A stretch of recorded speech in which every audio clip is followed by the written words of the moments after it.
Hello guys, welcome back to your YouTube channel finance Gyan. दोस्तों, आज के इस वीडियो में हम बात करेंगे पीएमएजीपी लोन में जो 2024 और 25 में लेटेस्ट डेवलपमेंट होने जा रहे हैं या जो हो गए हैं उनके बारे में आज के इस वीडियो में आपको बताऊंगा। दोस्तों, आज का ये वीडियो बहुत ही इंपॉर्टेंट होने वाला है, इसको बिल्कुल आपने स्किप नहीं करना है। पहली बात हम ये करेंगे कि इसमें आपकी एलिजिबिलिटी क्या है, कौन इसके लिए पात्र है, कौन इसके लिए एलिजिबल है, किसने पीएमएजीपी लोन अप्लाई करना चाहिए और किसी ने नहीं करना चाहिए। दूसरा हम बात करेंगे कि क्या एक एक छोटी छोटी चीज़ें हैं जिसकी वजह से हमारा लोन रिजेक्ट हो जाता है। Like scoring model. Scoring model क्या है, कहाँ आपका कम स्कोर आता है जब आप अपना प्रोजेक्ट सबमिट करते हैं और उस कम स्कोर की वजह से आपकी फाइल रिजेक्ट हो जाती है। सेकंड, पीएमएजीपी लोन अप्लाई करना चाहते हैं, उसमें आपको लोन मिल सकता है और कितनी उसमें आपको सब्सिडी मिलेगी, कितने % की सब्सिडी मिलेगी। पीएमएजीपी में आज के तारीख में केवीआईसी ने कितना अमाउंट बढ़ा दिया है। पहले 25 लाख की लिमिट थी, 25 लाख को इंक्रीज करके कितना किया है। मैन्युफैक्चरिंग के लिए और सर्विस सेक्टर या बिजनेस यूनिट स्टैब्लिश करने के लिए उसमें कितना अमाउंट है, ये सब हम आज के इस वीडियो में जानेंगे। तो दोस्तों, ये जानने के लिए वीडियो के एंड तक बने रहिए और चैनल को लाइक और सब्सक्राइब करना ना भूलें, जिससे आपको आने वाले वीडियोज़ का नोटिफिकेशन सबसे पहले मिले। तो आइए दोस्तों, स्टार्ट करते हैं। तो आइए दोस्तों, सबसे पहले हम देखते हैं पीएमएजीपी लोन लेने के लिए क्या क्या एलिजिबिलिटी है। तो सबसे पहले हम आते हैं, आपकी जो एज है वो होनी चाहिए अबव 18 ईयर्स, 18 साल से ऊपर की आपकी उम्र होनी चाहिए। दूसरी चीज़ है, कोई भी इनकम सीलिंग नहीं है पीएमएजीपी लोन लेने के लिए, यानी अगर आपकी इनकम है ऑलरेडी तो भी आप पीएमएजीपी लोन लेने के लिए एलिजिबल हैं।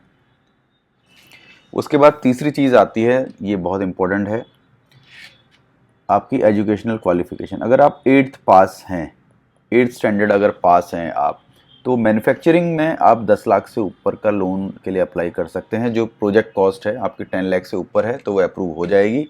और सर्विस और बिजनेस सेक्टर में आपकी 5 लाख से ऊपर की जो प्रोजेक्ट कॉस्ट है वो अप्रूव हो जाएगी। उसके लिए एक क्राइटेरिया है, आप 8th स्टैंडर्ड पास होने चाहिए, यानी 8वीं कक्षा पास होना बहुत ज़रूरी है इस चीज़ के लिए। इसके बाद दोस्तों, ये 4th नंबर का जो पॉइंट है ये बहुत ही इंपॉर्टेंट पॉइंट है, इस पे हम डिस्कस कर लेते हैं। That is viable projects. Viable project क्या होता है? वायबल प्रोजेक्ट यानी आपने कोई प्रोजेक्ट लगाया, आपको लगता है कि मेरा ये जो काम है चलेगा, बट ये सेम चीज़ एजेंसी, केवीआईसी, डीआईसी, इनको भी लगना चाहिए और बैंक्स को भी लगना चाहिए, तभी आपका जो प्रोजेक्ट है वो अप्रूव होगा और आपको पीएमएजीपी लोन मिलेगा। This is only for the viable projects. तो ये बहुत इंपॉर्टेंट है। काफ़ी सारे लोग पूछते हैं कि मेरा लोन रिजेक्ट क्यों हो गया, क्या रीज़न था। उसके पीछे एक ही रीज़न है, जब बैंक को लगता है आपका प्रोजेक्ट वायबल नहीं है तो बैंक उस लोन को रिजेक्ट कर देता है, उसको पास नहीं करता है। इसके बाद हम आते हैं अगली चीज़ पे, that is government subsidy. Any government subsidy. अगर आपने इससे पहले PMRY यानी प्रधानमंत्री रोजगार योजना या रूरल एम्प्लॉयमेंट जनरेशन प्रोग्राम या पीएमएजीपी या CMEGP यानी chief minister employment generation program में या किसी भी अदर गवर्नमेंट ऑफ इंडिया या स्टेट गवर्नमेंट की किसी भी स्कीम में आपने सब्सिडी ले रखी है तो आप एलिजिबल नहीं हैं पीएमएजीपी लोन के लिए। ये चीज़ दोस्तों ध्यान रखनी है, बिकॉज होता क्या है कि काफ़ी सारे लोग जिन्होंने पहले किसी स्कीम में सब्सिडी ले रखी है वो दोबारा कोशिश करते हैं कि हम इस स्कीम में ले लें सब्सिडी, तो दैट इज़ नॉट करेक्ट और वो आपको लोन आपका पास भी नहीं हो पाएगा। तो इस चीज़ का भी आपने ध्यान रखना है। एक चीज़ और है, प्रोजेक्ट विदाउट कैपिटल एक्सपेंडिचर यानी term loan are not eligible. यानी अगर आप कोई प्रोजेक्ट बैंक के पास लेके आए हैं, केवीआईसी के पास लेके आए हैं, जिसमें आपको सिर्फ और सिर्फ CC चाहिए यानी कैश क्रेडिट लिमिट चाहिए, CC लिमिट चाहिए, तो वो प्रोजेक्ट भी आपका पास नहीं होगा। टर्म लोन इंपॉर्टेंट है। टर्म लोन माने आपको कोई प्लांट एंड मशीनरी खरीदनी है, आपको कुछ अपना इस्टेब्लिश करना है, कुछ आपने इंफ्रा इस्टेब्लिश करना है, तो वो चीज़ बहुत इंपॉर्टेंट है। उसके लिए टर्म लोन की रिक्वायरमेंट होती है। अगर वो आपके प्रोजेक्ट में नहीं है तो आपका प्रोजेक्ट जो है एलिजिबल नहीं होगा। ये चीज़ का भी आपने दोस्तों ध्यान रखना है। कॉस्ट ऑफ लैंड जो है वो कवर नहीं होती है प्रोजेक्ट कॉस्ट में। सपोज़ आप किसी जगह पे, आपकी अपनी जगह है, आपने अपने पैसे से खरीदी हुई है और उसमें उसको कहें कि आपने इसकी वैल्यू भी आप ऐड कर लो और उस प्रोजेक्ट कॉस्ट में पूरा, तो वो नहीं होगी। तो यह ध्यान रखना है, जो कॉस्ट ऑफ लैंड है वो प्रोजेक्ट कॉस्ट में नहीं इंक्लूड करी जाएगी। जो सारी इम्प्लीमेंटिंग एजेंसीज़ हैं like KVIC, KVIB, DIC, coir board, ये आपकी जो एप्लीकेशन है प्रोसेस करती हैं बोथ रूरल में और अर्बन एरियाज़ में, ग्रामीण और शहरी एरिया दोनों में करती हैं। आधार नंबर का होना ज़रूरी है, एप्लीकेंट के पास अपना आधार नंबर होना चाहिए। नेक्स्ट पॉइंट देखते हैं फ्रेंड्स, डॉक्यूमेंटेशन क्या क्या चाहिए। आपको ऑनलाइन अप्लाई करनी है एप्लीकेशन, तो उसके लिए आपको क्या क्या डॉक्यूमेंटेशन की रिक्वायरमेंट है ये आप अपने हैंडी रखें। अब देखिए एक चीज़ और है, स्कैन डॉक्यूमेंट्स हैं वो 1 MB से ज़्यादा का साइज़ नहीं होना चाहिए। This is very very important. 1 MB से ऊपर है तो आपकी फाइल अपलोड नहीं हो पाएगी। पासपोर्ट साइज़ फ़ोटोग्राफ होना चाहिए आपका। उसके बाद आपका हाईएस्ट एजुकेशनल क्वालिफिकेशन होना चाहिए। अगर आपने पोस्ट ग्रेजुएशन तो पोस्ट ग्रेजुएशन का होना चाहिए, ग्रेजुएट हैं तो ग्रेजुएशन का, आप इंटरमीडिएट लेवल आपने पास कर रखा था उसका, हाई स्कूल है तो हाई स्कूल, और अगर 8th स्टैंडर्ड पास किया तो 8th स्टैंडर्ड का। This is very important because इसके बेसिस पे आपका किस प्रोजेक्ट कोर्स में आप जाओगे वो डिसाइड होता है। Minimum is 8th pass, 8th जो पास नहीं है उसको भी मिल जाएगा, बट 10 लाख से नीचे और 5 लाख से नीचे का लोन मिलेगा। प्रोजेक्ट समरी आपके पास अपनी होनी चाहिए। डिटेल प्रोजेक्ट रिपोर्ट DPR जो होती है ये आपके पास आपकी बनी होनी चाहिए, वो आपने ऑनलाइन उसको अपलोड करना है। आपकी जो सोशल कैटेगरी है, आप स्पेशल कैटेगरी से बिलोंग करते हैं या आप नॉर्मल जनरल कैटेगरी से बिलोंग करते हैं, अगर आप स्पेशल से करते हैं तो उसका कोई ना कोई सर्टिफिकेट आपके पास होना चाहिए अपलोड करने के लिए। अगर आप रूरल एरिया से बिलोंग करते हैं तो उसका कोई सर्टिफिकेट आपके पास होना चाहिए, इस चीज़ का भी ध्यान रखना है।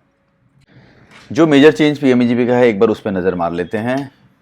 देखिए मैन्युफैक्चरिंग जो पहले 25 लाख हुआ करती थी स्कीम में, जो मैक्सिमम प्रोजेक्ट कॉस्ट थी मैन्युफैक्चरिंग के लिए जो एलिजिबल थी, एप्लीकेबल थी, जो जिस project cost per bank funding करते थे, वो बढ़ा के अब 50 लाख कर दी गई है। यानी आप 50 लाख तक की प्रोजेक्ट कॉस्ट या उससे ऊपर की आप बैंक को सबमिट कर सकते हैं, और ये मैन्युफैक्चरिंग के लिए है। और अगर बिजनेस में आते हैं, बिजनेस या सर्विस सेक्टर में, उसमें 20 लाख की जो प्रोजेक्ट कॉस्ट है वो है। पहले यहाँ पे 10 लाख थी, पे थी आपकी 25 लाख, ये बढ़ के 50 लाख हो गई और यहाँ 20 लाख हो गई है। ये बहुत इंपॉर्टेंट है। इससे क्या होगा कि आप अगर बड़ा प्रोजेक्ट लगाना चाहते हैं तो 50 लाख तक की प्रोजेक्ट कॉस्ट में आपको सब्सिडी मिल जाएगी।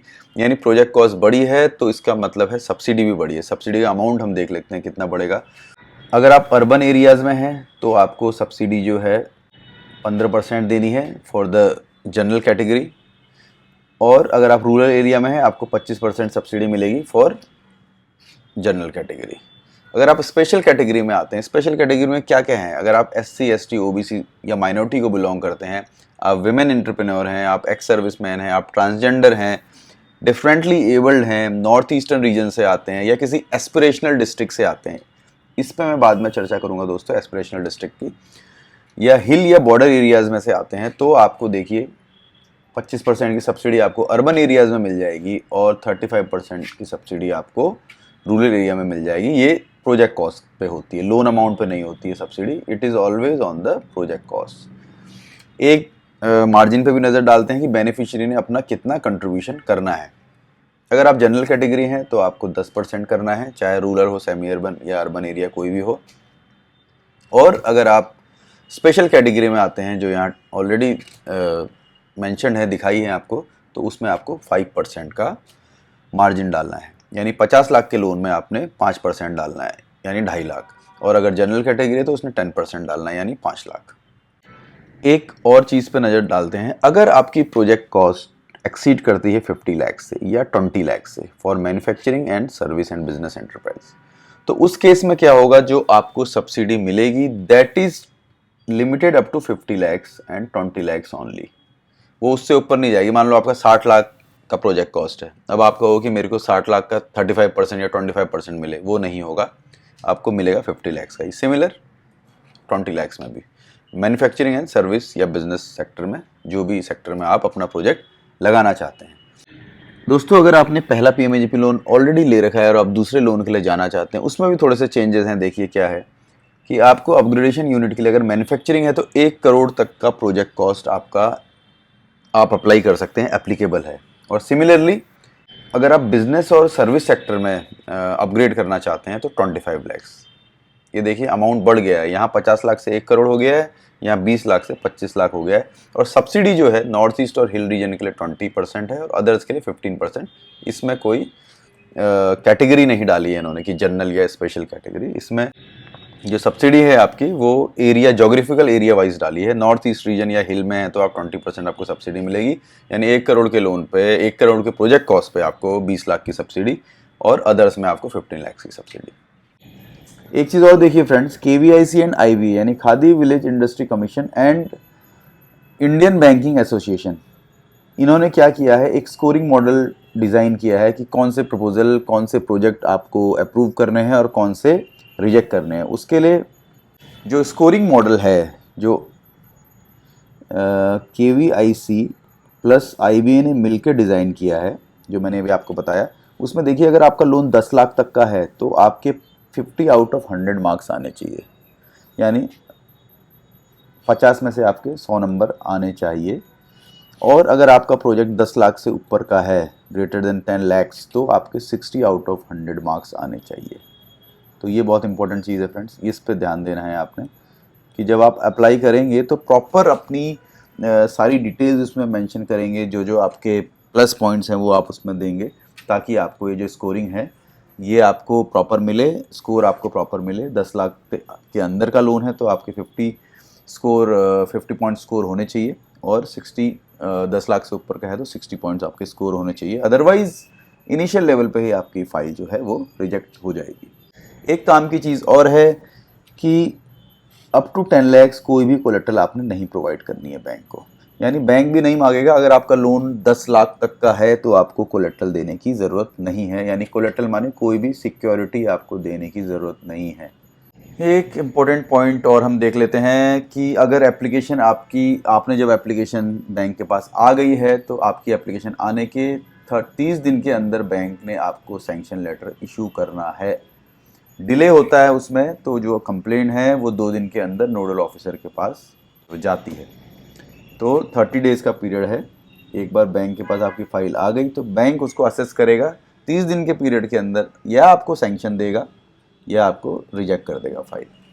एक इम्पॉर्टेंट चीज़ और है दोस्तों, EDP की जो आपकी ट्रेनिंग है, यानी एंटरप्रेन्योरशिप डेवलपमेंट प्रोग्राम जो है, वो आप बिना सैंक्शन लेटर के भी कर सकते हैं, यानी उसके लिए सैंक्शन लेटर की ज़रूरत नहीं है। और जैसे ही आपको सैंक्शन लेटर बैंक इशू कर देता है, उसके 30 दिन के अंदर, उसके 30 डेज़ के अंदर आपने क्या करना है, आपने अपना EDP का जो ट्रेनिंग का सर्टिफिकेट है वो बैंक को जमा करना है, प्लस आपका अपना जो कंट्रीब्यूशन है, यानी जो भी आपका मार्जिन है, मार्जिन यानी 5% आपका मार्जिन है या 10% है, this is for special category, और ये है नॉर्मल जनरल कैटेगरी के लिए। तो जिस भी कैटेगरी में आप आते हैं वो मार्जिन प्लस आपने अपना EDP का जो सर्टिफिकेट है वो बैंक में डिपॉजिट कर देना है। एक बहुत इंपॉर्टेंट चीज़ है, काफ़ी लोग पूछते हैं कि अगर हमारा प्रोजेक्ट नहीं चला या हमारा लोन NPA हो गया या बैंक का पैसा नहीं दे पाए तो उस केस में क्या होगा। तो उस केस में क्या होगा दोस्तों, आपका जो मार्जिन मनी है, जो सब्सिडी है, वो रिटर्न हो जाएगी, बैंक उसको रिटर्न कर देगा। मार्जिन मनी माने सब्सिडी। आई होप फ्रेंड्स आज का ये वीडियो आपको पसंद आया होगा। अगर आपको वीडियो पसंद आया तो प्लीज़ चैनल को लाइक, सब्सक्राइब करना ना भूलें, और बेल आइकन को ज़रूर हिट करें जिससे आपको आने वाली वीडियोस का नोटिफिकेशन सबसे पहले मिल सके।